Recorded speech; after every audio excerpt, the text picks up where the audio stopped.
How is everybody doing? And welcome back for another Strength Chat episode. Today, I've got a very special guest for you all. In fact, I've got a Strength Chat veteran for you all today. He's been on 3 previous episodes. All episodes have been some of the most popular episodes that I've shared. Today, I am joined by the man, the myth, the legend that is Dr. Mike Israetel. How are you doing? Boo! Who said that? I'm doing really well, dude. It's really good to be back on. I'm pumped. Nice. Well, thanks a lot for taking the time to jump back on. How are you? What's been happening in your world recently? In my world, my team and I have built and are currently using for our training the RP hypertrophy training. So this has been years in the when we get to it, we'll do it, and months in the actual coding work and weeks now in testing. And it's really, really awesome. And it's coming out in like, gee whiz, just a few months here, possibly sooner. So I get to use the alpha build on my phone. And I got to say, like, zero promo aside, I love it. It's the greatest training I've ever had. It makes everything super simple. And to put into perspective how truthful I'm being, the RP Diet app, which we already have, it's out, it's been out, it's very successful. Tons of people love it.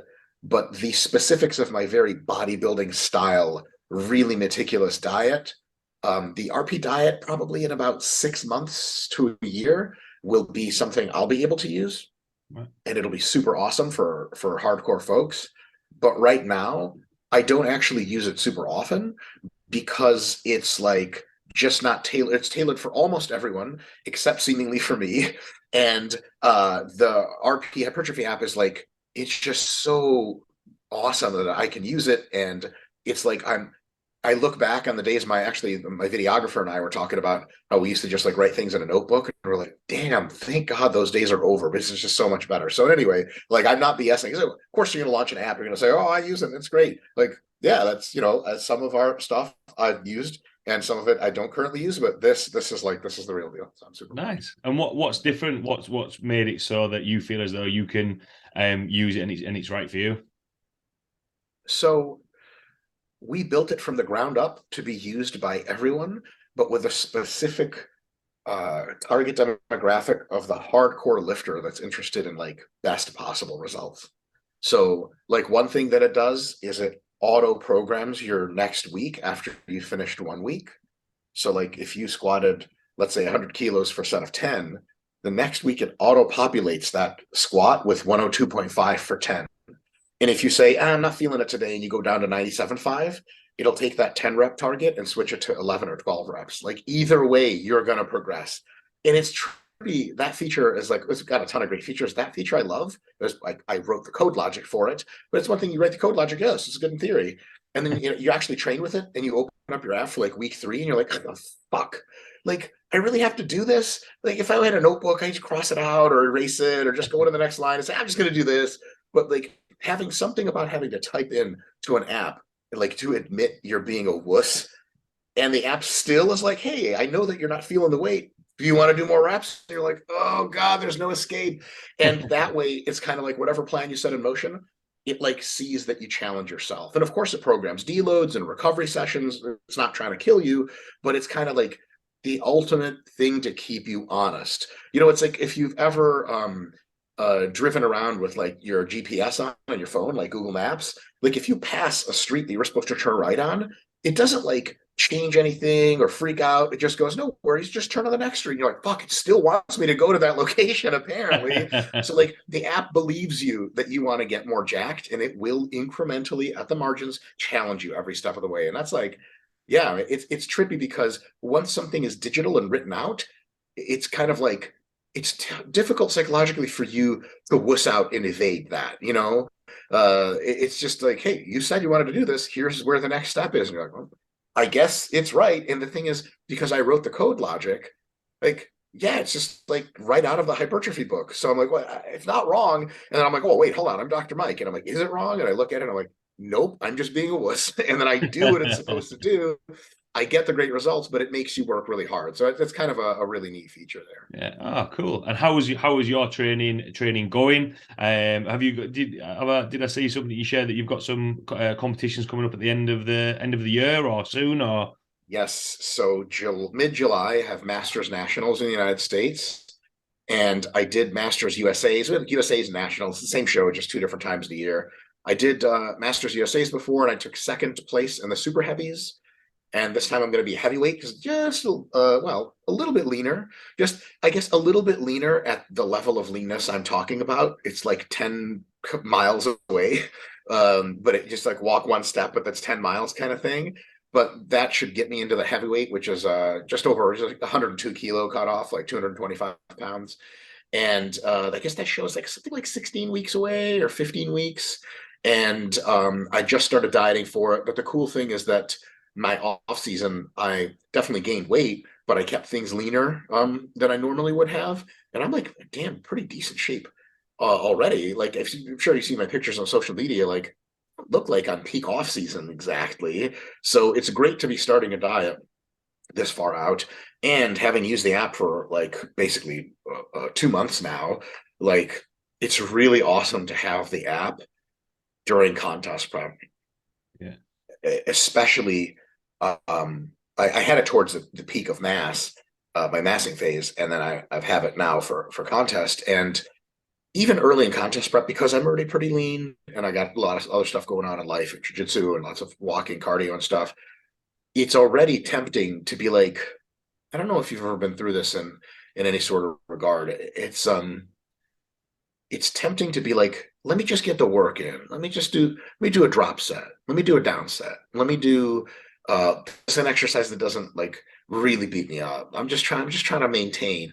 And I found that kind of attitude of not continuing to be intelligently aggressive in your training, I found that kind of attitude ends up not maximizing my performance and not maximizing how much muscle I can bring to the stage, because it's almost the equivalent of like, you're going to break a world record in the marathon, but because there's nobody behind you for 200 meters, you kind of just jog through the last 10 meters and miss the record by a bit. Like, that's not how you want to do it. So because the app, in week 1, you set the pace. You type in all your weights and reps. And then week 2, 3, 4, however long your mesocycle is, it sets the pace. And because it also auto-regulates how much volume you're exposed to, like if you're too sore, it'll drop the volume. If you're not stimulated enough, it'll increase the volume. If you feel like I'm dying, it's too much volume psychologically, it'll drop it. It'll stop increasing it. Because it does all that, but it's all mechanical, like, or machine-based, like you click on the buttons.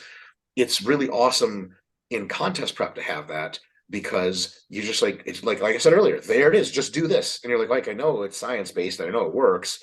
And I think a lot of people, this sounds like I don't mean to be like a stupid app infomercial. Like, fuck that. It is not why you have me on your podcast. But in general, app or no app, when you're in contest prep and training isn't the thing that you're like, for powerlifters, clearly contest prep means you go hard. Mm-hmm. That's obvious because the big lifts are coming up. But in contest prep with bodybuilders, nobody cares how much you lift on stage. But how much you lift for reps directly impacts how much muscle you have. And so you have to keep that eye on the prize and try to continue to get a little bit stronger through prep. If you're enhanced and if you're drug-free, lose no strength or as little strength as possible. And that means you have to get after it. And that's a serious, serious thing. People say, like, especially drug-free guys, now I take that back. All bodybuilders, not all, a huge percentage, too many, they want to beat the logbook in the off season because it's easy, right? Like, you're gaining weight, your strength is kicking in. But so many people just kind of toss the logbook away during contest prep. And I think that's often a mistake. I think for powerlifters and strength athletes, strongmen, powerlifters, weightlifters, it's the flip side of that is what they do in the off season. You'll see powerlifters making every workout, putting 2.5K extra on the bar to make those little mini PRs 6 weeks out, 8 weeks out, 4 weeks out. But like, after a meet, let's say you hit PRs, the off season, I'm just getting in there. I'll do my heavy squats. I'll do some, this is like the worst thing in the world, some leg presses. Like, I'll just do some curls. I'll do some dumbbell press. Like, I've looked at a bunch of powerlifting programs and it's like bench press, like 3x3, 130 kilos, down sets, 4x5, 110 kilos. And the next thing you see in the notebook is dumbbell press. And that's it. And you're like, was there like sets and reps and load there? And they're like, I just like did some stuff. It's like, it's not, you think you're going to get the best results by just doing something?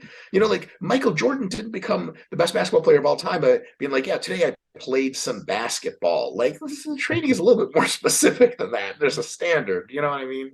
Yeah, definitely. And you've touched on a couple of things there, and especially with the pushing the numbers, maintaining strength or getting stronger.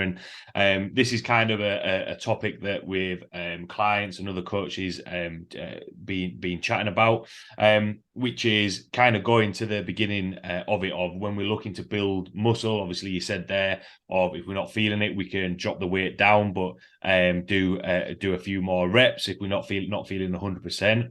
Where does kind of strength come into building muscle?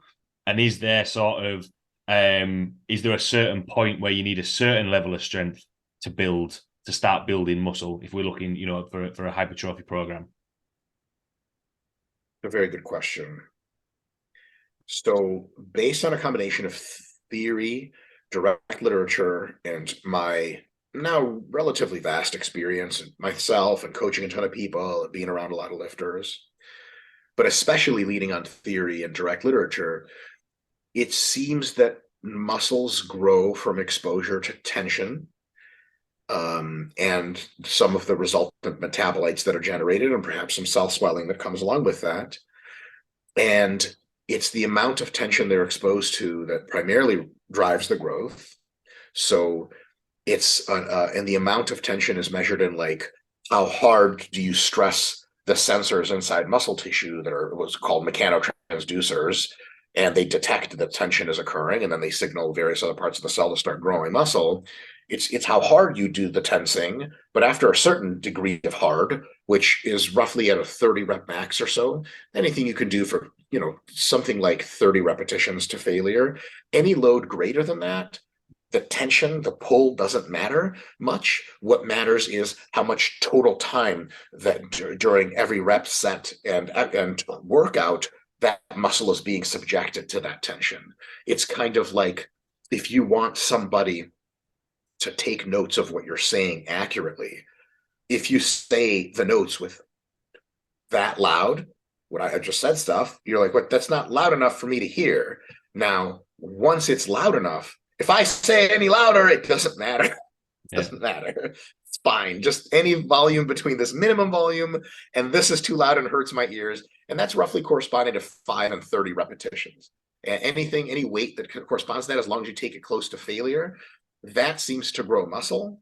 Strength training intersects with that range, but it's generally considered anywhere. Basic strength is sets of 3 to 6 repetitions is what accomplishes that the best. And of course, sets of 1, 2, and 3 repetitions also work really well. But the problem is the strength also benefits from some volume. And if you're just doing singles or doubles to get to your volume, that's like trying to narrate a novel by being like the first word is A, like a man went to the park, you're like, ugh, all right. And like it's the top, I can't do it right now, is at the top of your lungs. And it's like, you're gonna get through one sentence, you have a sore throat, you're not gonna be able to do it. So like some lifting is just too heavy and it's not sustainable even for strength development. But hypertrophy occurs from strength training. What also occurs from strength training is the nervous system gets trained to be able to express itself more, coordinate the muscles, really fire off. The hypertrophy that occurs from strength training, the muscle tension stimulus, does contribute to growth. The nervous system stimulus doesn't seem to directly contribute to muscle growth. It's just a different system altogether.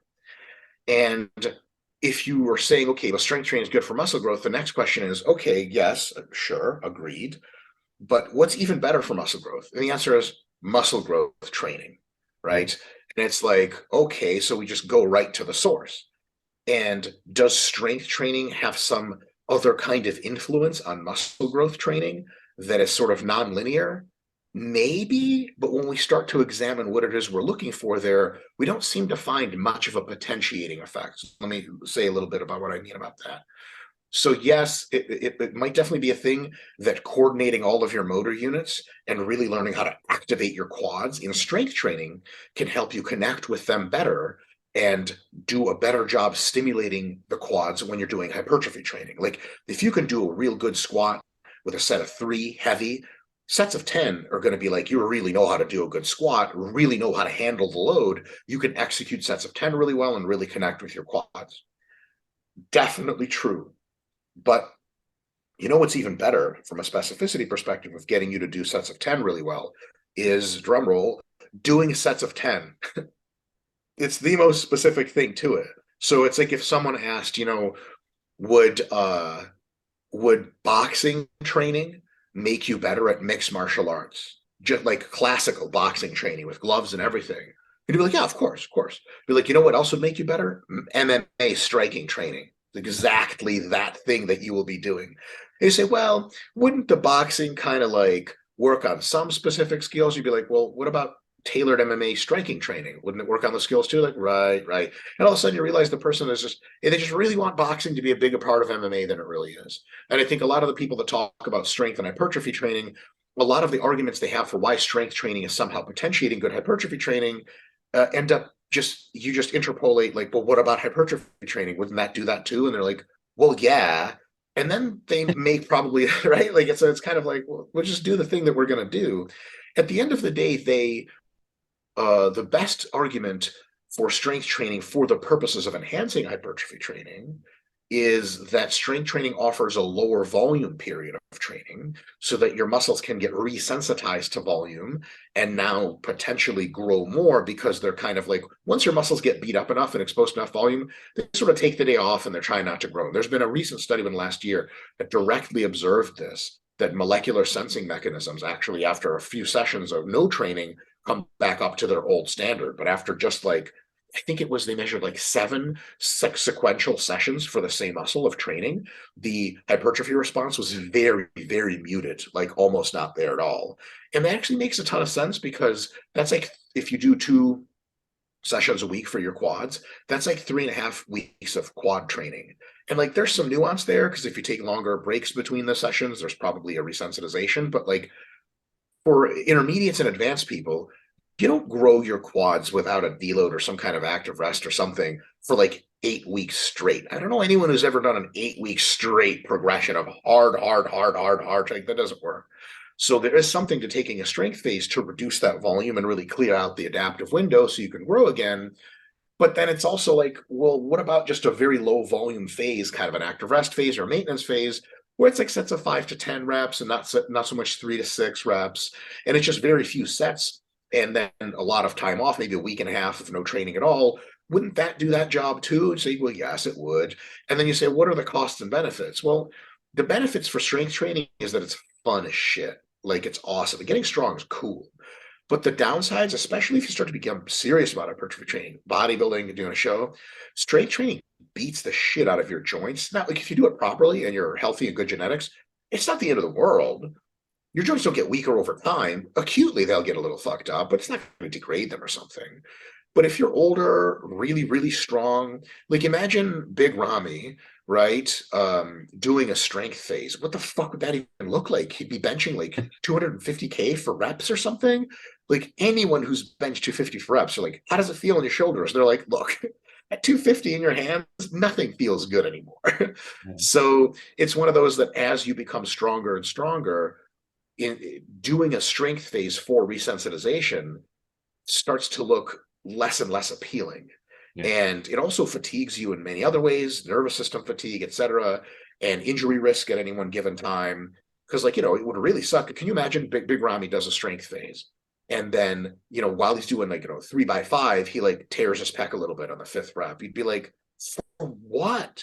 Like, well, resensitization, like, okay, but wouldn't you've gotten that if you just did like easy sets of 8, like, and not pushed it? Like, well, yeah. So huge risk, huge downside.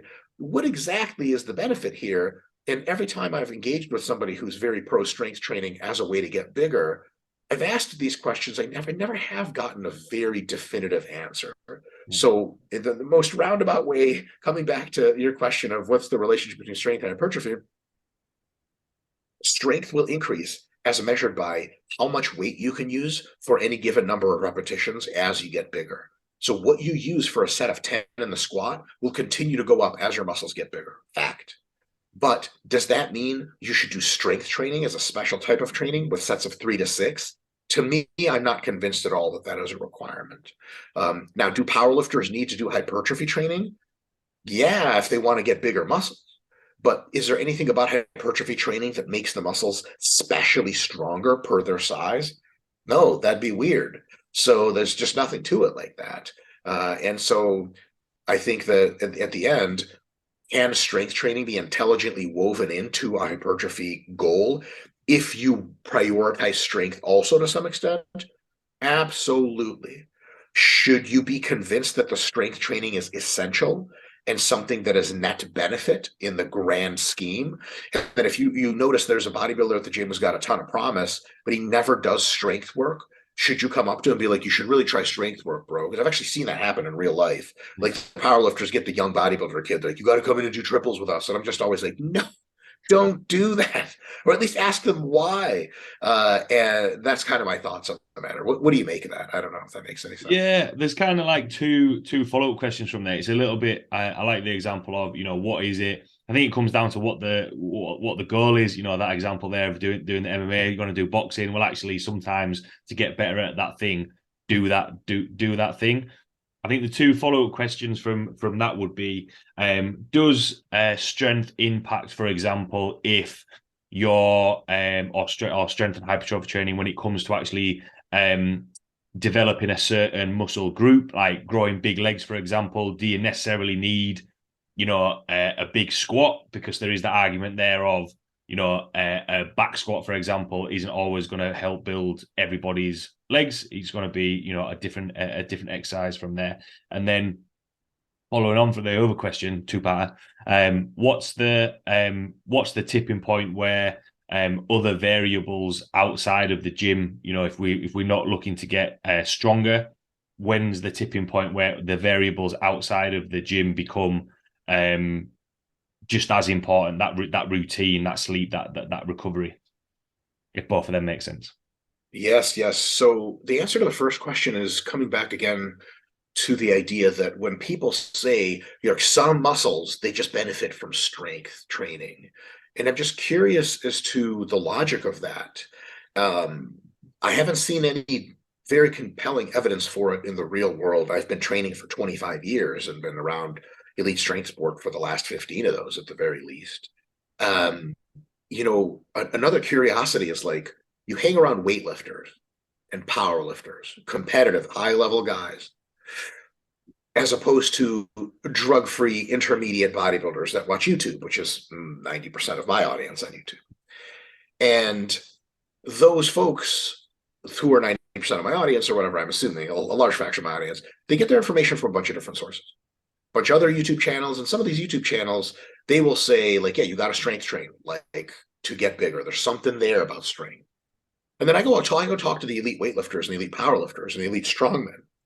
And I go, what do you guys do when you want to get bigger? They don't say strength training. Yeah. They say, we do reps and higher volume. And I'm like, that's curious, because those smaller drug-free 170-pound people over there say that you're supposed to get real strong if you want to get big. And they're like, I am real strong, but my legs aren't that big, relatively speaking. They're like, when I do 5x10 in the hack squat, my legs grow. Sounds like that's the right answer. So like when people say like there's an exercise like squatting or overhead press or deadlift, you just got to get strong on it to get bigger XYZ muscle. Well, strong for sets of 5 to 30 reps, yes, but that's just hypertrophy training. That's just progression. And I think the thing that those type of folks are responding to, maybe overreacting to, is the traditional, in many cases, a bodybuilding approach of folks who just come in and just do stuff and get a pump. They're chasing the feel, one-arm tricep extensions with the cable, and they're not even, progression happens automatically for them, because if you push yourself hard every session, eventually how far you push yourself will require more weight and or more reps. Yeah. But sometimes folks need to peel a couple layers back and go, I need to focus on the progression, because I'm just getting lost in the gym doing God knows what.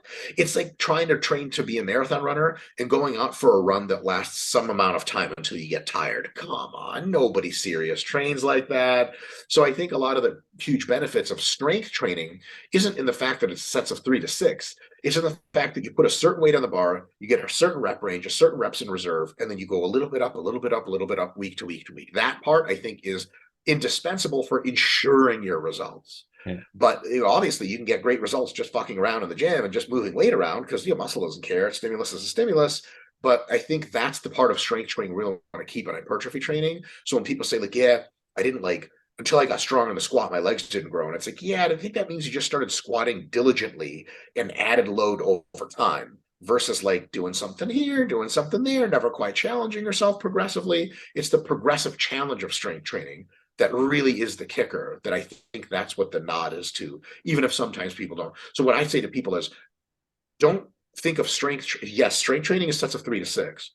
But what you want to take from that as a person who wants to grow muscle is establish a good technique, choose a few different exercises, and slowly progress in strength on them over time. But keep that strength in sets of 5 to 30 repetitions, or 5 to 15 reps. And then you're going to grow.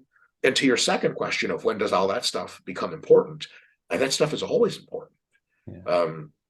What you're eating, how much sleep you're getting, relaxation, that stuff is a big deal.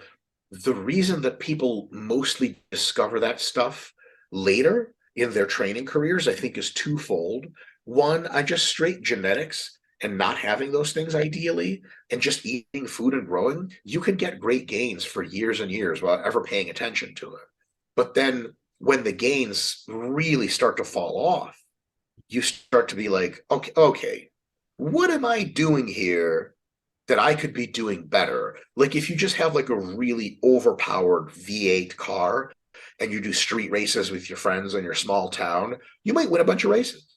And then someone comes in with like actual race-tuned car and just wipes your ass out. And then you're like, what's that spoiler for? And they're like, to keep me low to the ground. So like keep the what's that called? The fucking downforce high or whatever. And you're like, what the hell is downforce? Like, oh, like, well, here's this video on racing. And you're like, it's not just stepping on the gas pedal. Oh my God, there's all this other stuff. And it's like, look, yeah, stepping on the gas pedal is important. And having, like a Formula One car, the number one reason an F1 car is fast is because its engine's like 90% of the weight of the car. So it's insane. Like you can't even stand next to a car like that. When it rides by, your eardrums will pop or some shit like that.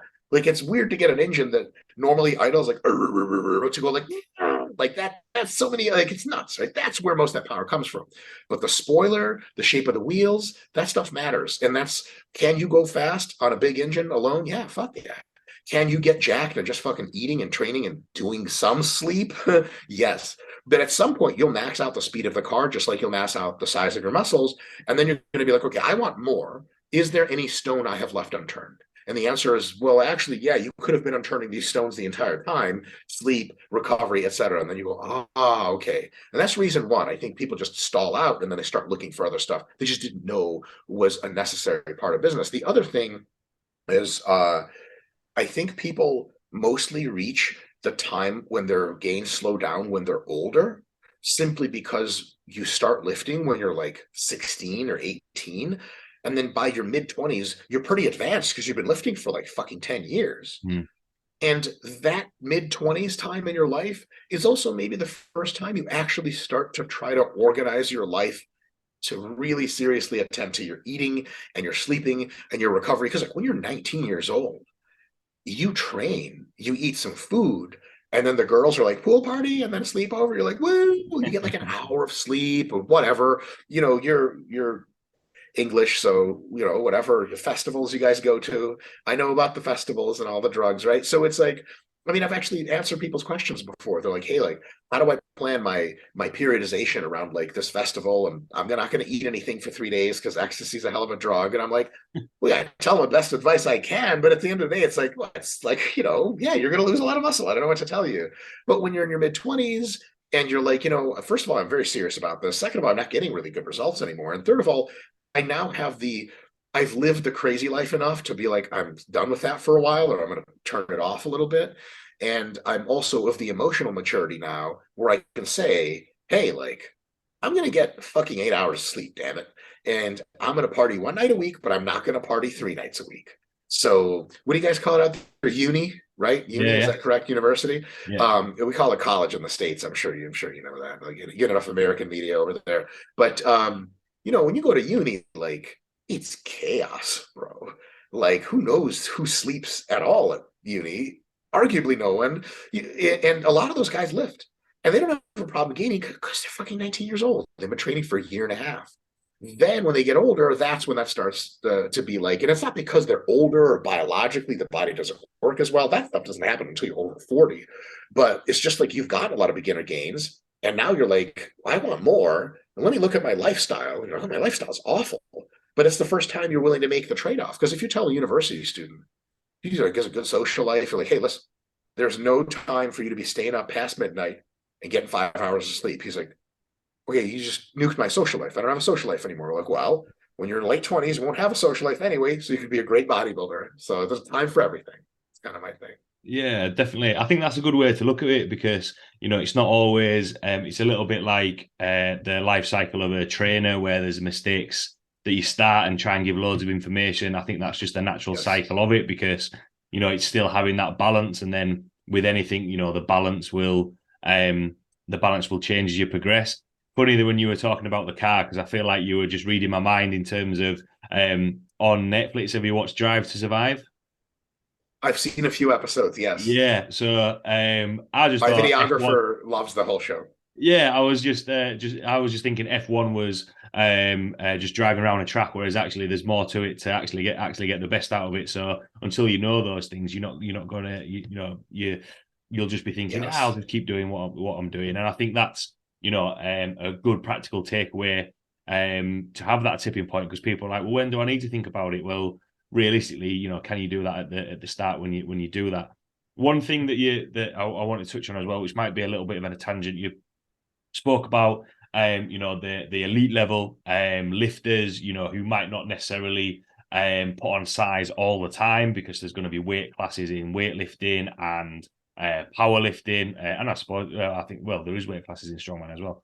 Mhm. How do you by keeping the strength training as opposed to doing the muscle building, is that how people can stay in their weight classes because it's more of that like neuromuscular training, if you like, that you touched on, so they can stay in that weight class and then just manipulate their weight so that they're not trying just to increase size unless they want to go up a weight class, if that kind of makes sense. Absolutely makes total sense. I'll put it another way. If you are very lean and at the very top of your weight class, and I look at your periodization that you've set up for your next powerlifting meet or strongman event, and of the 20 weeks you have planned, let's say 12 weeks as hypertrophy training, I'm going to ask you a question. I'd be like, where are we putting all of this muscle? You won't make weight. Or they'll say, well, I'm not going to eat enough calories in order to actually like gain weight. Because calorie control is calorie and activity control, calorie balance, activity versus intake is the only factor of how much you weigh. You can train like whatever, the training determines the composition, but it doesn't actually put on any weight. So say, well, I'm going to control my calories. And then my next question is, okay, so you hypertrophy training to grow, but you're not eating enough calories to grow. What the fuck do you think you're getting out of this process? It's almost like, okay, we got to put a bigger engine in the F1 car. Like, okay, but aren't we at our weight limit already for the regulations? Yes. So what the fuck are you talking about? Like, right, okay, we have to work in the computer control system. We have to work in the architecture of the car. It's just we maxed out the weight. So once a powerlifter, there's two ways to get strong. One is just get bigger and you'll get stronger. Two is take the muscle that you have and make it stronger through technique and neural input and muscle architecture changes. And that's strength training, that second part. If you can't gain any more weight because it'll take you out of your weight class, you can do a couple of weeks of hypertrophy training because you might lose a little bit of muscle in the peaking phase because the volume is so low. It's called a fitness return phase in sports science. You just get back the fitness that you lost as far as muscle size. And that might take 2 to 4 weeks of higher volume training after the meet. And then after that, you're kind of back to strength training because there's nowhere to go for hypertrophy training. It's like selling tickets for a flight that's overbooked. It's like, who the fuck, where are you going to put these people? This is totally pointless.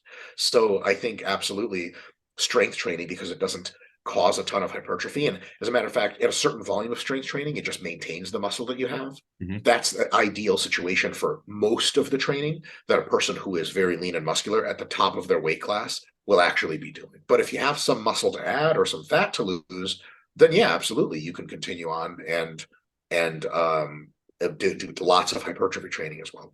Yeah. Ah, cool. Because I think that, when we're speaking about and seeing these lifters, some people at the top level can stay in their weight classes for quite a long time, and it's kind of like rare that they'll go up and down unless they want to just mix things up a little bit, or they're struggling to make weight or anything like that. And then I think the next thing, which are kind of more of an opinion and your thoughts, is that when people talking about muscle building, you can get 90% progression, or it's the small percentage of taking it to that next level, which is a thought process of naturally you can progress so far. And then that thought process of if you wanted to go beyond what you can do, that thoughts on taking performance enhancing drugs or anything like that. How much can you do naturally, if you like, and then get to that point where you think, oh, is there ever that point, or can you keep progressing and building muscle naturally? I think I've worded that right. Yeah. So I'd say there's kind of this is all curvilinear, it's all one smooth curve. But for simplicity's sake, we can break it up into three distinct parts of the curve for a natural lifter. Part one of the curve is the gains come in some combination of either easy or just regularly. They might not be easy, but they're still coming along like well. At a certain time, often between 7 and 13 years of training consistently and well, you're going to get to a point of gains that are still continuing, but at a much slower rate. But they're still continuing. So I think a lot of people, when that curve starts to shift more into the gains are slow, a lot of people, especially ones that haven't gotten their nutrition and sleep and everything and their periodization together as well as they could have, they'll be like, that's it, man, I'm hopping on gear. I reached my natty limit. And it's like, no, you fucking didn't. You can still gain a lot of size and strength naturally. It's just going to be a slower process, and you're just an impatient idiot, and you're going to jump on steroids and ruin your fucking life. So there's absolutely that part. And then the last part of that curve is one of relative stability of muscle and strength, even if you're doing everything you can, more or less, on the recovery side, on the food side, on the training advancement, periodization, complexity side. Only if you reach that last part, and what I would say is, how do you know you've reached it? For 1 year, when you're not hurt or your training is not off for some other reason, you're not in a divorce the entire time or break up or World War III or something, and you're eating really well and scientifically, you're sleeping really well, your recovery is really good, your training is just as good of training as you could possibly hope for, but you make almost no gains in size and strength over that year. If you're interested in the really intense and often highly unpleasant and non-recommended side effects of hopping to the dark side, that's when you can think about hopping to the dark side. Anything short of that is like just not a great idea. I mean, I started lifting weights when I was just a little bit under 15 years old, so basically 14 and some months. And actually, right around now, gee whiz, I started lifting weights, I think just about 25 years ago to the month or something like that. And for the first 7 years of lifting, the gains just kept coming.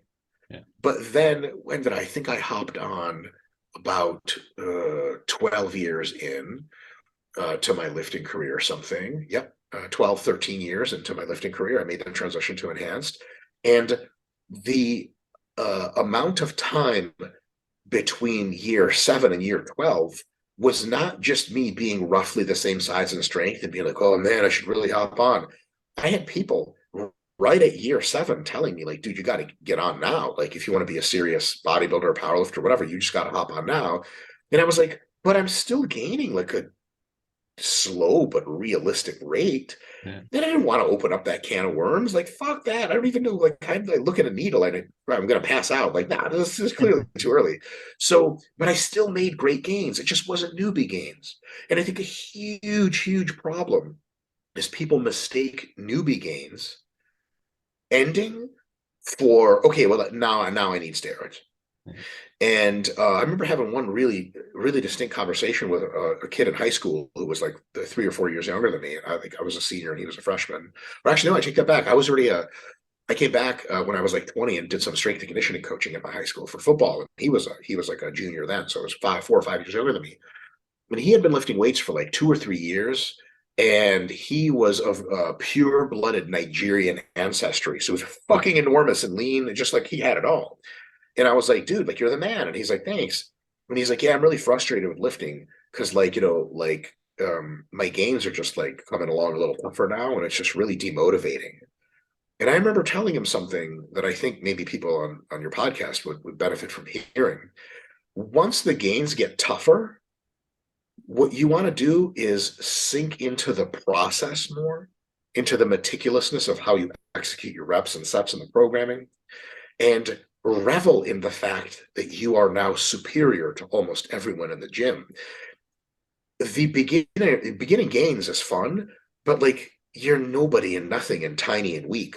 You're like, yeah, man, I put on 10 kilos in my squat every month last year. Like, great, now you can squat 60 kilos, fucking pussy, because you started at negative 100 or whatever. Like no one cares that you get newbie gains. You still suck. It's like being able to learn the French language really fast for 6 months, and then you go to France, you can barely talk to anyone because you don't really know anything yet. It's like slow clap, my friend. So when your ability to speak French increasing speed slows down, something like when your ability to get bigger and stronger slows down, but it's still going up, you can go to France and just talk to French people in French. Enjoy that. That's what you've been going, and you're still getting better slowly, but you're actually doing a thing. Like you probably remember from back in the day, like you do a set of curls or whatever, and you look in the mirror and you're like, I should just wear sweatshirts to the gym because there's nothing going on here. Like I know that I'm doing this, but there's no muscle. When you are in that intermediate phase and the gains start to be harder, enjoy the fact that you can do this and you're fucking jacked. Not jack, but something there, something to show off, your little tricep coming in. Enjoy that and enjoy the process. And don't get so addicted to ultra fast gains. Because if you are addicted to ultra fast gains, after they're gone, there's only one way to get them back. Well, two. One is quit training for a while and then come back to training, but you just get the same gains back again. And the other is start to ruin your health and psychology and life by taking a ton of drugs way too early. And that second part, that's not a good thing to do. So just something to consider on that. Yeah, no, I thought that was a really good point. And what I really liked about that is, especially when we talk about gains and newbie gains, they're the only ones that kind of really get mentioned at the start. Whereas actually, there is that middle bit where it needs to take time. It's going to take slower. I know for myself, competing in powerlifting, the 10 kilo PBs, all of a sudden, I'd be buzzing off a 2.5 kilo PB, a 1 kilo PB if it goes from there. So yeah, I thought that was a good way to kind of touch on a couple of points that we've mentioned there. I thought there was some really good take-home points from there. But the last question that I like to ask, from everything that we've spoken about there, is for everyone listening, what would be your take-home points or words of wisdom?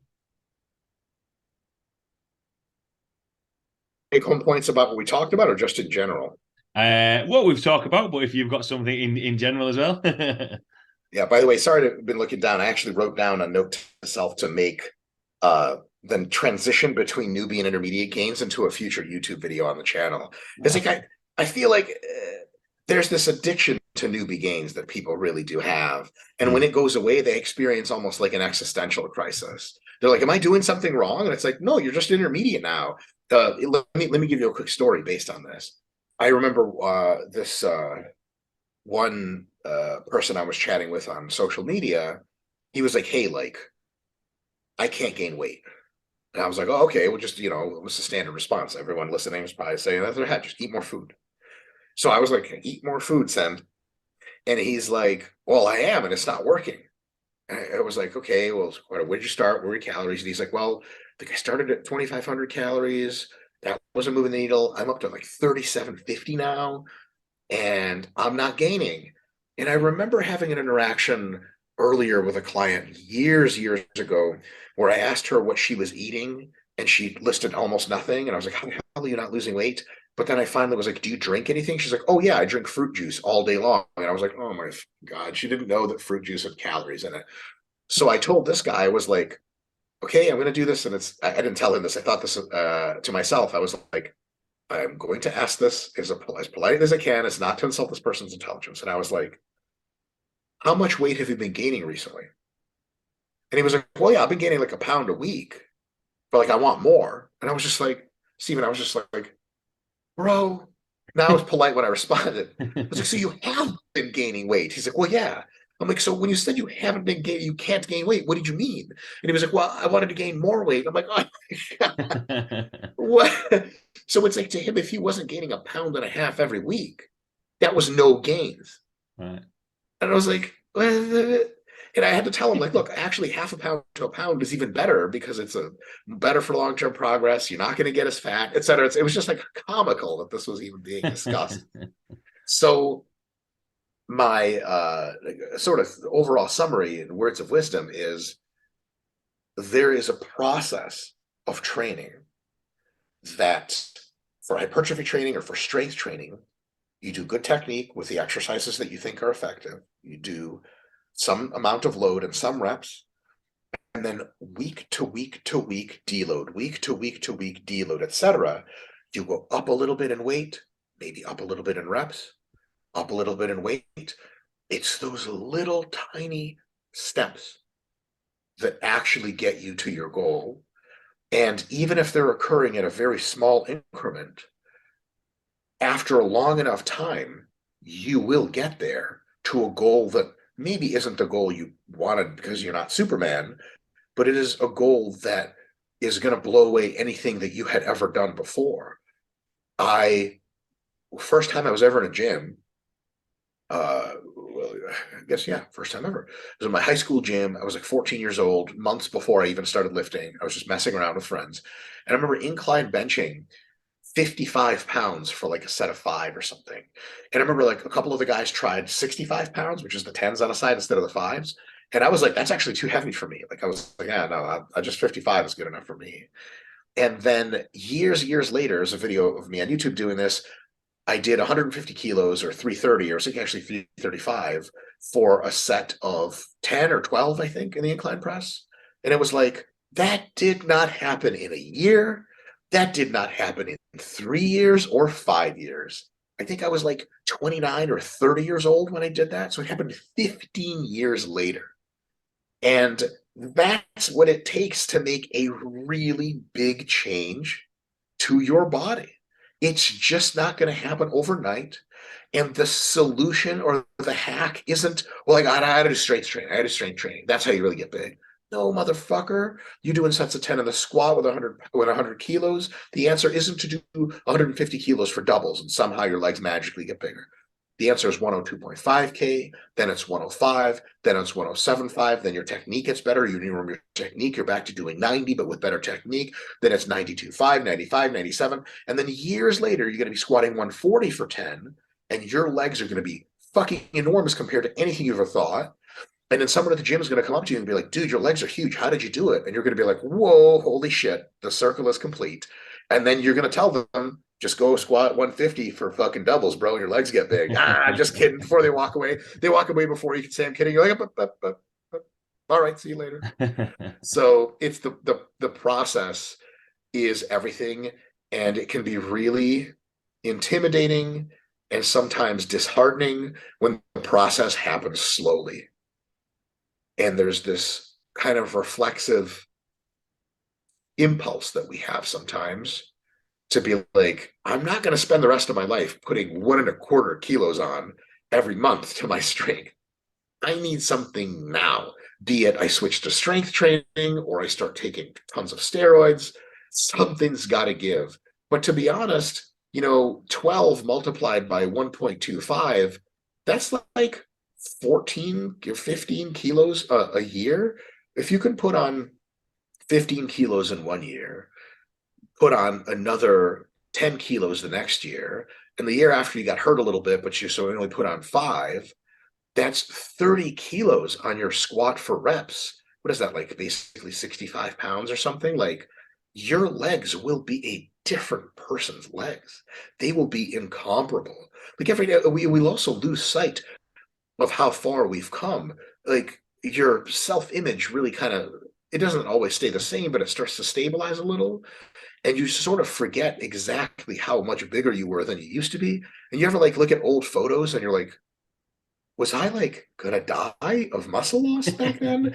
How was I able to get out of a chair? And I thought I was jacked back then, and I just wasn't. So it's one of these things where it's like really try to enjoy the process, sink into the process, be meticulous with it, relish the times in the gym where you're getting stronger and you're getting a great pump, relish the ability to do good technique, and that will pay dividends in the long term. Because if you squint your eyes really hard and clench your fists, you're not going to get stronger and bigger any faster than your genetics limit you. So just do the thing, and then over time, that stuff kind of cashes in. Yeah, I think that was a good take home point, because I think a lot of people just want to rush everything and want everything now. Whereas, what was really funny is that what came up was a photograph of me from my very first powerlifting competition. I think I'm about half the man that what I was Literally. now. But with that, obviously, bigger numbers in there. I'm doing those numbers for reps, and I think part of it is, I wouldn't want to be at the end product straight away, because then I can look back over training and I've got some really good, stories and memories of the training that I've done from there. So yeah, I think that was a good sort of like wrap up of everything that we've spoken about there. Thanks a lot, Mike, for taking the time to jump on again. Really enjoy every time that I've spoken to you, and really appreciate your time to jump on. If anyone has been living under a rock and don't know where to find you, or where you put your content out there, where can people find you or reach out to you if they've got any questions about what we've spoken about today? Yeah, so YouTube's the place. Renaissance periodization on YouTube, RP. Just type in like Israetel and anything to do with strength or hypertrophy or lifting or squats, and my face will come up. I don't look like a lot of people, thank God, because most people are better looking than me. So it'll be really easy to spot. And then just click on there and subscribe to the channel, and you'll get all kinds of stuff. We put out tons of informational, it's almost exclusively informational content, training videos and stuff. And then if you're really super hardcore and you want to ask me questions directly, we have the Team Full ROM forum. And that's just Google Team Full ROM forum, and it'll pop up, and you'll pay some money and you get into a Facebook group where we have roughly 1,000 members currently. And it's ask any question to all the experts in that group. And every week I do a live video where I answer all the questions that are in the live. And you can answer your questions directly. So we got tons of great questions in there, and everyone in the group knows so much that I'm starting to think I'm kind of useless in there, because I'll check my phone every day to answer some questions, and I'll like get to a question, like I can answer this, and I start to hit like you get into the comments, and like already 3 people answered it super well, and I'm like